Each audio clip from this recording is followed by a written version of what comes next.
Yes दोस्तों, स्वागत है आपको अमेंडमेंट वीडियो में। ज्यादा अमेंडमेंट नहीं है, 3 अमेंडमेंट हम लोगों को डिस्कस करने कंपनी लॉ के दिसंबर 2026 के लिए दोस्तों। एंड इस बार सप्लीमेंट इंस्टीट्यूट ने दी नहीं है। तो चलिए देखते हैं। सो सबसे पहला अमेंडमेंट जो है, स्मॉल कंपनी की डेफिनेशन चेंज हुई है। स्मॉल कंपनी की जो पहले की लिमिट थी वो थी 440, मतलब 4 करोड़ का paid up share capital and 40 up to 40 crore तक का टर्नओवर। अब लिमिट जो बदल गई है वो आ गई है 10 100, है ना, 10 100 आ गई कि भाई small company means a company which is not a public company having paid up share capital not exceeding 10 crore.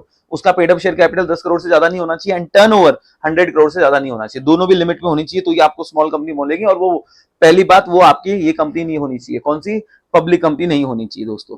ठीक है। सेकेंड अमेंडमेंट बहुत ही क्रिस्प, बहुत ही इंपॉर्टेंट अमेंडमेंट है। अमेंडमेंट नहीं बोलूंगा, एडिशन है ना, कि जो हम फास्ट ट्रैक मर्जर पढ़ते थे, फास्ट ट्रैक मर्जर का मतलब क्या हो गया कि भाई मर्जर हो रहा है बिटवीन 2 और मोर स्मॉल कंपनी के बीच में, या holding company with Holi own subsidiary company के साथ मर्जर हो रही है दोस्तों।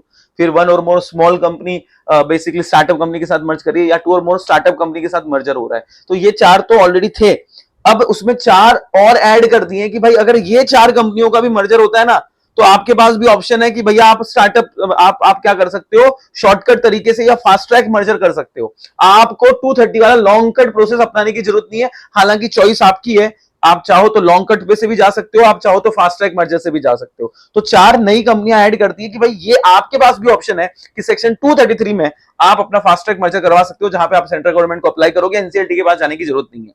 तो क्या क्या ऐड किया है, 4 कंपनियां ऐड की है, जिसमें 2 अनलिस्टेड कंपनी का मर्जर हो रहा है जो सेक्शन 8 कंपनी नहीं है ना। 2 अनलिस्टेड कंपनी का मर्जर हो रहा है, so 1 or more unlisted company with another unlisted company. तो 2 अनलिस्टेड कंपनी का मर्जर हो रहा है जो सेक्शन 8 कंपनी नहीं है। एंड जो 2 कंडीशन ये सेटिस्फाई करती है, दोनों कंपनियों ने ये कंडीशन सेटिस्फाई करना है। पहली बात, उनका लोन, डिबेंचर, डिपॉजिट ये सब मिला के not exceeding 200 crore of each company, मतलब दोनों कंपनियों का जो लोन है, डिबेंचर है, डिपॉजिट है, वो 200 करोड़ के नीचे होना चाहिए। जैसे एक एग्जांपल देता हूं, 2 अनलिस्टेड कंपनी है, एक गड़बड़ है, एक बड़बड़ है। गड़बड़ का जो लोन है, डिबेंचर है, डिपॉजिट सब मिला के 300 करोड़ है, और बड़बड़ का लोन, डिबेंचर, डिपॉजिट मिला के 100 करोड़ का है। तो इन दोनों का मर्जर हो रहा है। तो बेटा आप यहां पे फास्ट ट्रैक में नहीं आ सकते। क्यों? क्योंकि दोनों कंपनियों का लोन, डिबेंचर, डिपॉजिट जो है वो नॉट एक्सीडिंग, है ना, कितना बोला है, 200 करोड़ से ज्यादा नहीं होना चाहिए, 200 करोड़ से ज्यादा नहीं होना चाहिए, पहली चीज, है ना। दोनों भी अपने लिमिट में होनी चाहिए। And no default in repayment of more than 30 days before the date of notice. जब आप मीटिंग लेते हो, मेंबर की या क्रिएटर की मीटिंग लेते हो, तो मीटिंग की जो नोटिस भेजोगे उसके उस टाइम पे हमें देखना है कि आपका डिफॉल्ट नहीं है, ये जो लोन, डिबेंचर, डिपॉजिट लिया उसका डिफॉल्ट नहीं है, वो भी 30 दिन से ज्यादा का। तो कब देखेंगे? जिस दिन आप मीटिंग की नोटिस भेजते हो वो दिन, या जिस दिन आप स्कीम फाइल करते हो सेंट्रल गवर्नमेंट, वहां पे उन दिन वो टाइम पे हम लोग देखेंगे कि आपका डिफॉल्ट 30 दिन से ज्यादा नहीं है। मतलब लोन, डिबेंचर, डिपॉजिट वाले तो छाती पीट रहे हैं, उनको 30 दिन से ज्यादा हो गया कि भैया हमको पैसा दो, पैसा दो, पैसा दो, और आप अब मर्जर अमल कमीशन में जा रहे हो, वो भी फास्ट ट्रैक। तो आपके लिए फास्ट ट्रैक अलाउड नहीं है, आपका डिफॉल्ट ही नहीं होना चाहिए। और अगर डिफॉल्ट है भी तो 30 दिन से ज्यादा डिफॉल्ट नहीं होना चाहिए। जिस दिन आप क्या फाइल करोगे, नोटिस और फाइल स्कीम फाइल करोगे, तो उस दिन हमें देखना है कि डिफॉल्ट होके 30 दिन से ज्यादा नहीं होना चाहिए। ठीक है। और आपने ये दोनों कंडीशन सेटिस्फाई करी है, इसका ऑडिटर का सर्टिफिकेट आपको देना पड़ेगा दोस्तों। सेंट्रल गवर्नमेंट को जब स्कीम फाइल करोगे तो ऑडिटर का सर्टिफिकेट दोगे कि हम ये क्राइटेरिया में फुलफिल होते हैं। तो एक कंपनी कौन सी ऐड करी, समझ में आ गई कि 2 अनलिस्टेड कंपनियों का मर्जर हो रहा है, सेक्शन 8 कंपनी नहीं है, दोनों भी सेक्शन 8 कंपनी नहीं है। तो 2 अनलिस्टेड कंपनियों का मर्जर हो रहा है, दोनों कंपनियों का लोन, डिबेंचर, डिपॉजिट जो है 200 करोड़ से ज्यादा नहीं है, दोनों कंपनियों का, है ना। एंड साथ ही साथ में उन कंपनियों ने इसका डिफॉल्ट भी नहीं किया है, और डिफॉल्ट अगर है भी तो 30 दिन से ज्यादा का डिफॉल्ट नहीं होना चाहिए। और ये 30 दिन से ज्यादा का डिफॉल्ट कौन से दिन देखा जाएगा? जिस दिन आप नोटिस दोगे, है ना, मीटिंग लोगे, आप मेंबर की, क्रेडिटर की मीटिंग लेते हो दोस्तों, उस दिन जिस दिन नोटिस दोगे ना, उस दिन 30 दिन से ज्यादा का डिफॉल्ट नहीं होना चाहिए कि भाई डिफॉल्ट हो गया 30 से ज्यादा दिन हो गया, ऐसा नहीं होना चाहिए। या फिर आप स्कीम फाइल करोगे ना, तो उस दिन 30 दिन से ज्यादा का डिफॉल्ट नहीं होना चाहिए बेटे। चलिए बहुत बढ़िया। और ये आपने कंडीशन फॉलो करी है, इसका ऑडिटर का सर्टिफिकेट देंगे। फिर एक और कंपनी का ऐड करिए भाई, होल्डिंग कंपनी का मर्जर हो रहा है विद सब्सिडरी कंपनी। सर ये तो पहले था, नहीं, holding company with Holi own subsidiary था, अब सब्सिडरी कंपनी को भी ऐड कर दिया कि होल्डिंग कंपनी, सब्सिडरी कंपनी का मर्जर हो रहा है। लेकिन याद रखना, transferor company must be unlisted company, तो ही आप यहां पे आओगे। ट्रांसफरर मतलब क्या? जिसका अस्तित्व खत्म होने वाला है, जो मर्ज होने वाली है। जैसे फॉर एग्जांपल गड़बड़ जो है, वो गड़बड़ लिमिटेड जो है वो बड़बड़ लिमिटेड में मर्ज हो गई है बेटा, तो गड़बड़ ट्रांसफरर है, बड़बड़ ट्रांसफरी है। तो ट्रांसफरर कंपनी जो है वो क्या होनी चाहिए बेटे? आपकी अनलिस्टेड ही होनी चाहिए, है ना। मतलब एक अनलिस्टेड कंपनी लिस्टेड कंपनी में मर्ज हो रही है, चलेगा। एक लिस्टेड कंपनी अनलिस्टेड कंपनी में मर्ज हो रही है, तो फास्ट ट्रैक मर्जर में नहीं आओगे, नॉर्मल मर्जर की प्रोसीजर फॉलो करना पड़ेगा। तो दोस्तों होल्डिंग कंपनी है जो मर्ज हो रही है अपनी सब्सिडरी कंपनी के साथ, मतलब होल्डिंग और सब्सिडरी का मर्जर हो रहा है। प्लस उसमें यह ध्यान रखना है, जो मर्ज होने वाली कंपनी है, ट्रांसफरर कंपनी है, वो अनलिस्टेड होनी चाहिए। एग्जांपल ले लेते हैं, रिलायंस एंड जियो, ठीक है। अभी के लिए लेते हैं Jio is unlisted company and Reliance is listed company, ठीक है। रिलायंस जियो में मर्ज हो रही है, बताओ, होल्डिंग कंपनी सब्सिडरी कंपनी में मर्ज हो रही है, फास्ट ट्रैक में आएगा? नहीं आएगा। क्यों नहीं आएगा? भले ही होल्डिंग सब्सिडरी के साथ मर्ज हो रही है, लेकिन रिलायंस लिस्टेड है, तो जो कंपनी मर्ज हो रही है वो लिस्टेड नहीं होनी चाहिए, ठीक है। अच्छा, उल्टा होता तो जियो अगर मर्ज हो रही थी तो रिलायंस में तो चलता था। अगर जियो अनलिस्टेड कंपनी है, अजम्पशन हमने लिया जियो अनलिस्टेड कंपनी, अगर लिस्टेड कंपनी में मर्ज हो रही चलेगा। तो होल्डिंग सब्सिडरी कंपनी का मर्जर है, बस ये याद रखना है, जो मर्ज होने वाली कंपनी है वो अनलिस्टेड होनी चाहिए, तो ही आपको फास्ट ट्रैक का ये मिलेगा दोस्तों, बेनिफिट मिलेगा। नहीं तो आप नॉर्मल तरीके से मर्ज करिए, सेक्शन 230 वाला कंडीशन, 230 232 वाला। देन उसके बाद तीसरा, to or more subsidiary company का मर्जर हो रहा है जिसकी होल्डिंग कंपनी सेम है, मतलब मेरे दो बच्चों का मर्जर हो रहा है। I am the holding company, मेरे दो बच्चों का मर्जर हो रहा है दोस्तों, ठीक है। सो between two or more subsidiary company of same holding company, है ना। मैं होल्डिंग हूं, तो जैसे कुंज लिमिटेड और कुंजी लिमिटेड, इसकी होल्डिंग कौन है? शुभम अपर्ड लिमिटेड। तो मेरी दो जो सब्सिडरी कंपनी, इन दोनों का आपस में मर्जर हो रहा है। तो भैया आपके पास भी ऑप्शन है, आप भी फास्ट ट्रैक मर्जर में जा सकते हो, लॉन्ग प्रोसीजर में जाने की जरूरत नहीं है। जाना चाहो तो जा सकते हो, बट जरूरत नहीं है। फिर बोला है लेकिन उसमें भी यही कंडीशन बोली है। क्या कंडीशन बोली है बेटे?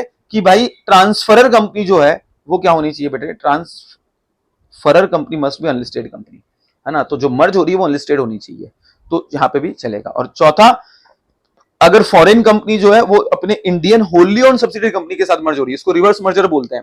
फॉरेन कंपनी जिसने इंडिया में अपनी होली ओन सब्सिडरी कंपनी बनाई, जैसे टेस्ला, और टेस्ला ने इंडिया में होली ओन सब्सिडरी कंपनी बनाई, Tesla India Holi own subsidiary company. तो उल्टा हो रहा है, होल्डिंग कंपनी अब पूरी होली ओन सब्सिडरी कंपनी में मर्ज हो रही है, मतलब foreign holding company Indian Holi own subsidiary company में मर्ज हो रही है बेटे, है ना। तो ट्रांसफरी कंपनी कौन है? Indian company. और ट्रांसफरर कंपनी कौन है? Foreign company. मतलब बाहर की फॉरेन कंपनी, जो फॉरेन होल्डिंग कंपनी है, वो Indian subsidy Holi own subsidy company में मर्ज हो रही है। तो फास्ट ट्रैक में आप क्या कर सकते हो बेटे? यहाँ पे ला सकते हो, ठीक है।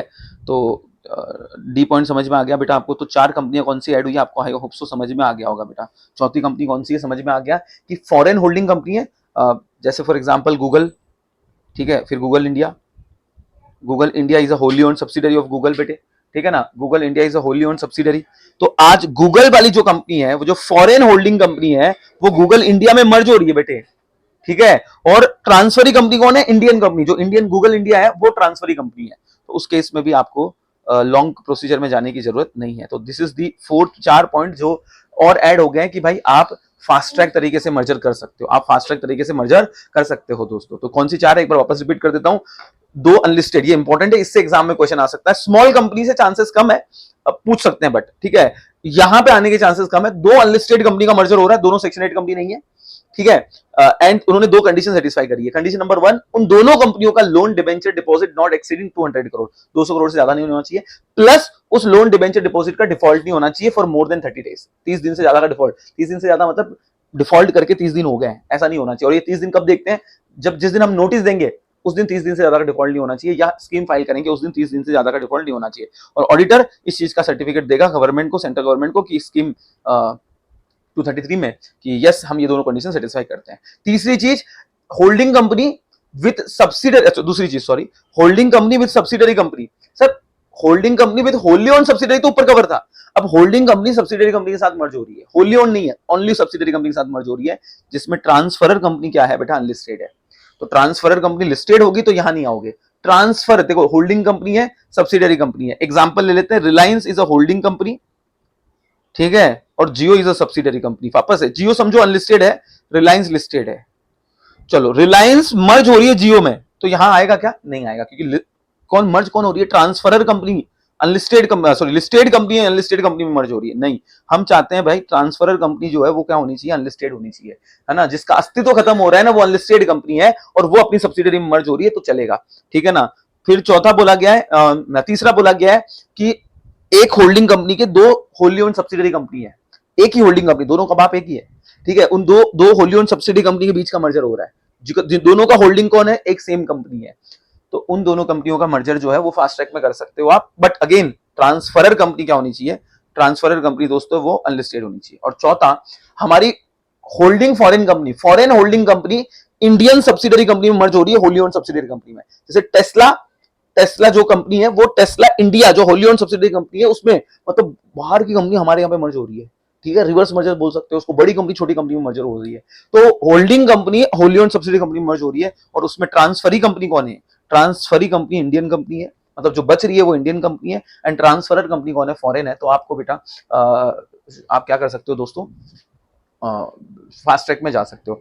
तीसरा अमेंडमेंट है, हमने देखा था कि आपको डॉक्यूमेंट जो है XBRL फॉर्मेट में फाइल करना पड़ता है। अकाउंट्स एंड ऑडिटेड चैप्टर में हमने देखा था कि कंपनी का अपना फाइनेंशियल स्टेटमेंट XBRL फॉर्मेट में फाइल करना पड़ता है। तो उनको बोला है कि आपने XBRL में फाइल किया है, साथ में PDF फाइल भी अपलोड कर दो, है ना। तो XBRL के साथ PDF भी आपको देना पड़ेगा। तो रिक्वायरमेंट चलो अच्छा ही है, PDF ज्यादा ये है, तो XBRL के साथ साथ PDF फाइल भी आपको अटैच करना पड़ेगा। हम हमारा financial statement in form number AOC 4 file करते हैं, ROC को विद इन 30 डेज, है ना, AGM होने के 30 दिन के अंदर दोस्तों।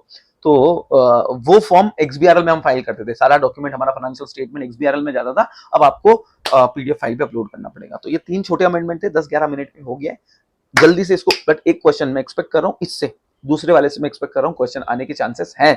तो इस वीडियो को लाइक कर देना बेटे, और अमेंडमेंट समझ में आ गया तो कमेंट कर देना कि यस अंडरस्टूड सर, समझ में आ गया है। एंड दोस्तों जल्दी से सारे बच्चों को शेयर कर देना, ताकि अमेंडमेंट एकदम एकदम शॉर्ट में 11 मिनट में आपको सारे अमेंडमेंट जो है वो कंपनी लॉ के समझ में आ गए। थैंक्स टू ICSI इस बार ज्यादा अमेंडमेंट नहीं है, बट अगले बैच में ज्यादा अमेंडमेंट आएंगे। मुन्ना लव यू दोस्तों, बाय बाय दोस्तों।